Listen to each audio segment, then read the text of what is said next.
We're excited to have with us this morning infectious disease analyst and founder of Wello, the first hands-free self-service temperature screening device.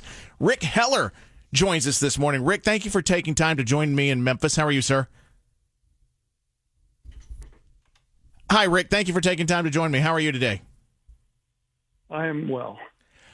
All right, so here we are across the country. President Trump, we're in the midst of 15 days to air fingers, quote, flatten the curve. We're starting to see states take executive orders to either get people to stay in place or to limit getting out except for essential services. And usually this time of year, Rick, it seems like we start celebrating spring around the corner because that usually means we're coming up on the end of the flu season. But does weather have an impact on what we have going on? There's no question with respect to flu, and it's very likely the same with COVID-19. It is a seasonal disease. You get there's another one we call Norwalk that was the Chipotle problem. And in England, where they euphemize everything, they call it the winter vomiting disease. Ugh. So seasons matter, and I can explain exactly why if you like. Please do, absolutely. Okay, so outdoor there's moisture. When you have warmth, it can absorb more moisture, but it can also be dry too. I mean, go to Phoenix. So then dryness, believe it or not, is going to be very good for virus when a sick person exhales their virus, and especially on the smallest particles in that exhale. So the coughing and sneezing puts out stuff you can see. But on a cold day when you breathe out, you're looking at very, very small particles, and that's that white stuff that keeps blowing out. Hey, let me ask you So this. what happened? Does this have anything to do with moisture providing something for that virus to attach to? No. Okay. Kind of no. It's the exact opposite. And that's what's eluded us for so long. And we've kind of known about this for about 50, 60 years of study, but it hasn't gotten enough attention, and it will get attention now. The drier the indoor air. Now, we're not talking about outside. Outside, you turn on your thermostat, set it for 68 or whatever, and you've taken the weather and kept it outside, except for moisture. And that's humidity. I'm not talking about mold or anything like that. Okay. This is just humidity.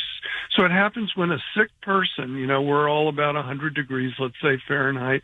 When that sick person exhales, the droplets from the exhalate, the smallest droplets are about 2 microns in size, and I can really geek out on this stuff.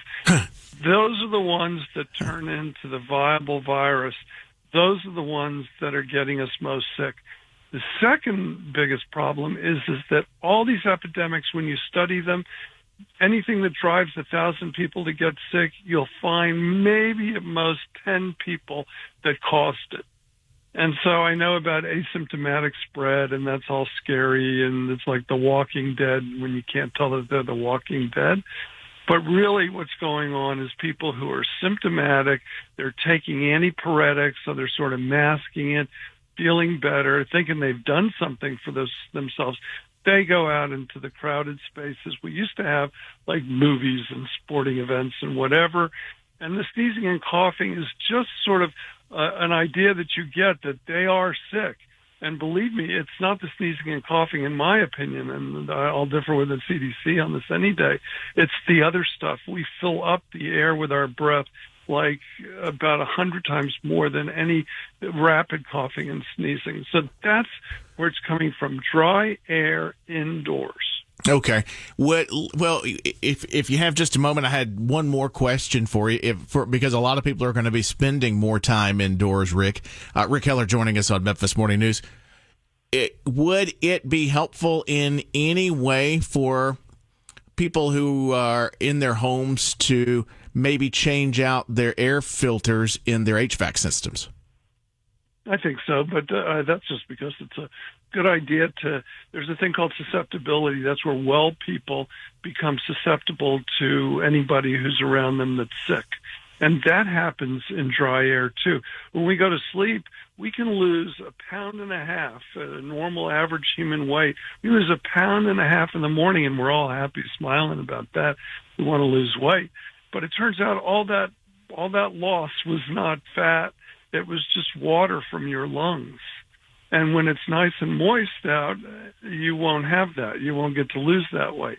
So that's that phenomena you see if you have a real accurate scale. And try it out. It's a lot of fun.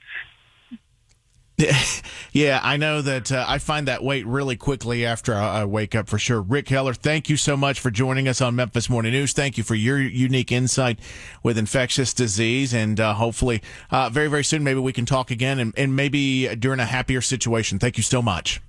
And there's Rick Heller on Memphis Morning News.